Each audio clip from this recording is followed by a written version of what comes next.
Quick question. Have you ever noticed a balloon get bigger in the sun? Or maybe smaller in a cold room? That change happens because of a gas law called Charles' Law. Charles' Law states that when pressure is constant, the volume of a gas is directly proportional to its temperature. When the temperature goes up, the gas expands, so the volume gets bigger. When the temperature goes down, the gas contracts, so the volume gets smaller. And this law uses Kelvin for temperature because Kelvin shows the real energy in gas particles. Now, let's explain why this happens using the kinetic theory. Gas particles are always moving randomly and colliding with each other on the walls of the container. Temperature tells us the average kinetic energy of those particles. When the gas is heated, the particles gain kinetic energy, so they move faster. That means they collide with the walls more often and with more force. Because pressure stays the same, the gas doesn't increase pressure when heated. Instead, it expands and takes up more space, so the volume increases.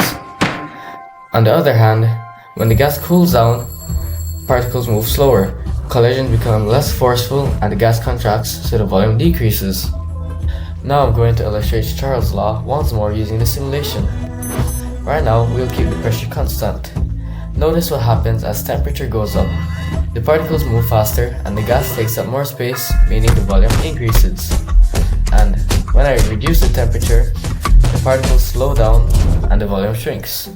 So basically, the simulation shows that a higher temperature means a higher volume, while a lower temperature means a lower volume as long as the pressure stays constant.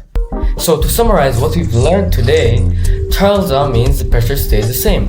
When gas is heated, the volume increases, whereas when gas is cooled, the volume decreases. Kinetic theory tells us why. Because temperature controls how fast the gas particles move.